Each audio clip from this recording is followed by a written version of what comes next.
ఆంధ్రప్రదేశ్లో గత జగన్మోహన్ రెడ్డి ప్రభుత్వం, కూటమి ప్రభుత్వాన్ని నిరుద్యోగ యువత చాలా తీక్షణంగా పరిశీలిస్తూ ఉంది.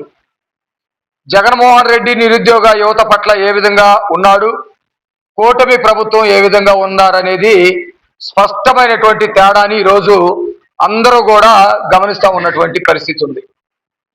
జగన్మోహన్ రెడ్డి నేరస్తుడు కాబట్టి నేరగాళ్ళని తయారు చేశాడు, నేరగాళ్ళలాగా తయారు చేశాడు ఆంధ్రప్రదేశ్ యువతని. చంద్రబాబు నాయుడు గారు విజన్ ఉన్నటువంటి నాయకుడు కాబట్టి యువతకి ఉద్యోగాలు కల్పించి భవిష్యత్తు పట్ల భరోసానిచ్చాడు, భవిష్యత్తు పట్ల వాళ్ళకి ఒక ఆశాభావాన్ని సృష్టించాడు. ఈ రెండు కూడా చాలా స్పష్టంగా కనపడతా ఉన్నాయి. జగన్మోహన్ రెడ్డి చాలా స్పష్టంగా 5 సంవత్సరాల్లో మీరు గనక చూస్తే నేరస్తులుగానే చాలా మందిని తయారు చేశారు. వాళ్ళందరూ నేరగాళ్ళు అని నేను అన్నాను, కానీ జగన్మోహన్ రెడ్డి కరుడు గట్టిన నేరస్తుడు. రాష్ట్ర యువత అనేది రాష్ట్ర సంపద. ఈ సంపదని రాష్ట్ర భవిష్యత్తు కోసం, వాళ్ళ కుటుంబాల కోసం వాళ్ళని ఒక మంచి మార్గంలో తీర్చిదిద్దాలి. పాలకులుగా ఎవరున్నా అది వాళ్ళ బాధ్యత. కానీ జగన్మోహన్ రెడ్డి నేరస్తుడు కాబట్టి తన వ్యక్తిగత సంపాదన కోసం, తన వ్యక్తిగత లక్ష్యమైనటువంటి 30-40 ఏళ్ళు లేకపోతే రాజులాగా బ్రతికున్నంత కాలం తనే రాజ్యాన్ని పరిపాలించాలనే ఒక ప్రేరాశతోటి ఉన్నటువంటి వ్యక్తి కాబట్టి అనేక మంది నిరుద్యోగుల్ని గంజా బ్యాచ్గా, నేరస్తులుగా, తప్పుదారి పట్టేటువంటి వాళ్ళుగా తయారు చేశారు.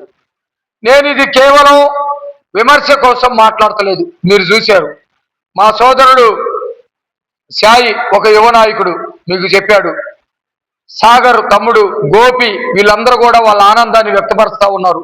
మీరు చూశారు, గత 5 ఏళ్లలో గంజాయిని పెంచి పోషించాడు. ఈ గంజాయి అంతా కూడా యువత ద్వారా మాత్రమే వాళ్ళు అనుకున్నటువంటి లక్ష్యాలకు చేరింది. కాలేజీ స్టూడెంట్స్ ద్వారా, స్కూల్ పిల్లల ద్వారా, లేకపోతే వాళ్ళకి సంబంధించినటువంటి నేరస్తుల ద్వారా గంజాయిని సరఫరా చేయటంలో భాగంగా జగన్మోహన్ రెడ్డి యువతని వాళ్ళ జీవితాలని నాశనం చేసి పెట్టాడు. రెండవది అత్యంత ముఖ్యమైనది, జగన్మోహన్ రెడ్డి ఆదాయ మార్గంగా ఎంచుకున్నది మద్యం.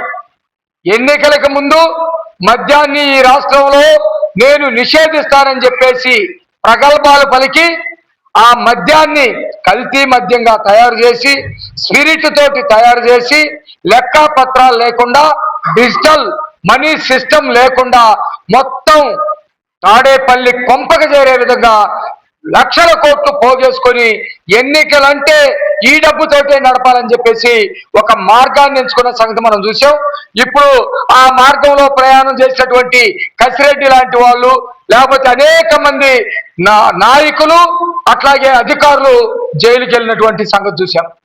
దాంట్లో ఇంట్రెస్టింగ్ పాయింట్ ఏంటంటే, ఇంజనీరింగ్ చదివి టాలెంట్ ఉన్నటువంటి కుర్రవాళ్ళని మొత్తాన్ని కూడా మనీ మొత్తం ఎక్కడా కూడా ఒక్క చోట స్టాగ్లేట్ అవ్వకుండా మనీ మొత్తం కూడా తాడేపల్లికి రావాలి, ఏ పద్ధతిలో రావాలి అని చెప్పేసి ఒక ప్లాన్, వాళ్ళ నాలెడ్జీని క్రిమినల్ నాలెడ్జీగా మార్చడానికి ఆ రోజు జగన్మోహన్ రెడ్డి వాడుకున్నాడు.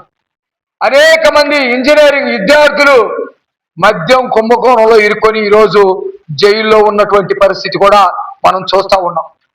గంజాయి బ్యాచి ఎర్రవీగి తెనాలిలో పౌరుల మీద దాడులు చేస్తూ అనేక మంది మెడల్లో బంగారాలు దోచుకొని వెళ్తా భయభ్రాంతులు గురి చేస్తూ ఉంటే వాళ్ళ మీద పోలీసులు కౌన్సిలింగ్ ఇచ్చి వాళ్ళని జైల్లో పెట్టే ప్రయత్నం చేస్తే, వాళ్ళని సన్మార్గంలో నడిపించాలనేటువంటి ప్రయత్నం చట్టం చేస్తే, ఏమీ కాదు మీ ఇష్టం వచ్చినట్టు గంజాయి తాగండి, విచ్చలవిడిగా చేయండి, నేనున్నాను కానీ అని చెప్పేసి, నేనున్నాను అని మీరు నమ్మటానికి నేనే మీకు స్వయాన వచ్చి